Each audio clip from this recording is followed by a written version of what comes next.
부동산 시장의 변화는 어떻게 우리의 삶에 영향을 미칠까요? 이 책 부동산 트렌드 2025를 읽다 보면 이런 질문이 떠오르게 됩니다. 김경민, 김규석, 이소영 세 저자가 함께 쓴 이 책은 부동산의 미래를 예측하며 우리가 앞으로 준비해야 할 것들에 대해 이야기합니다. 책의 첫 장에서 저자들은 한 가지 흥미로운 사실을 던지며 독자들을 사로잡습니다. 바로 우리가 알고 있던 부동산 시장은 이미 끝났고 새로운 판세가 짜여지고 있다는 놀라운 통찰입니다. 책은 크게 우리나라 부동산 시장이 어떻게 변화해 왔는지 짚어보는 데서 시작합니다. 과거부터 현재까지 흐름을 분석하며 이 변화의 배경에는 인구 구조의 변화, 디지털 기술의 발전, 기후 변화 등의 거대한 요인들이 있음을 강조합니다. 그 후에는 2025년 그리고 그 이후 부동산 시장이 어떤 형태로 변모할지를 가정하고 미래를 탐구하는 내용으로 이어집니다. 특히 책에서는 디지털 트랜스포메이션, 밀레니엄 세대의 부상, 공유경제의 확산, 그리고 12인 가구 증가가 부동산 세계에 미칠 영향을 흥미롭게 다루고 있습니다. 서울과 같은 거대 도시에서는 어떤 변화가 있을지, 지방 도시와 농촌 지역에서는 어떤 대안이 필요한지에 대한 저자들의 전망이 생생하게 펼쳐집니다. 이 책에서 강조하는 주요 메시지 중 하나는 부동산은 더 이상 단순한 투자 대상이 아니라 삶의 질과 연결된 공간으로 재정이 되고 있다는 점입니다.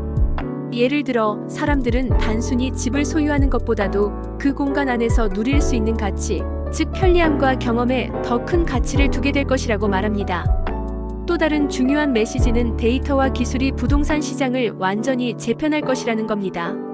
현재 AI, 빅데이터, 사물인터넷 같은 기술들이 이미 부동산 평가, 매물거래, 건물 관리 시스템 등 여러 분야에 적용되고 있고 이는 궁극적으로 부동산 트렌드 자체를 통째로 바꿔놓을 요소라고 설명합니다. 이 책을 통해 우리가 얻을 수 있는 시사점은 매우 다양합니다. 첫째로 미래 부동산 시장은 단순히 돈을 투자하는 것을 넘어 새로운 형태의 생활 방식을 선택하는 일이라는 점을 받아들여야 한다는 것입니다. 둘째로 기술 발전에 따라 어떻게 기존의 부동산 관련 일자리들이 변할지에 대해 고민해 봐야 합니다. 마지막으로 환경과 지속 가능성에 대한 고민도 부동산의 중요한 요소로 자리 잡고 있다는 점은 미래 세대가 더욱 신경 써야 할 부분이겠죠. 이 책을 읽은 사람들은 대부분 현재 자신이 살고 있는 주거, 환경을 돌아보며 깊은 생각에 잠기게 됐다고 했습니다. 많은 이들이 과연 나의 주거 방식이 미래에 적합한 형태일까? 라는 질문을 스스로 던졌고 또 어떤 사람은 새로운 투자 기회를 발견했다고도 전했습니다. 특히 새로운 기술이 우리의 삶을 어떻게 바꿔놓을지 그리고 그에 어떻게 발맞춰 나가야 할지에 대해 깊게 공감했다는 의견이 많았습니다.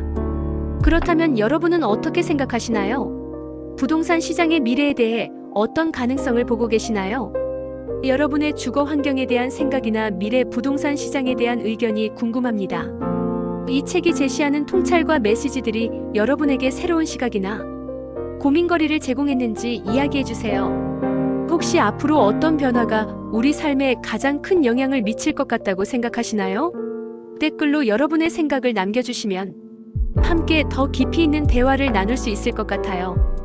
여러분의 다양한 의견을 기다리겠습니다.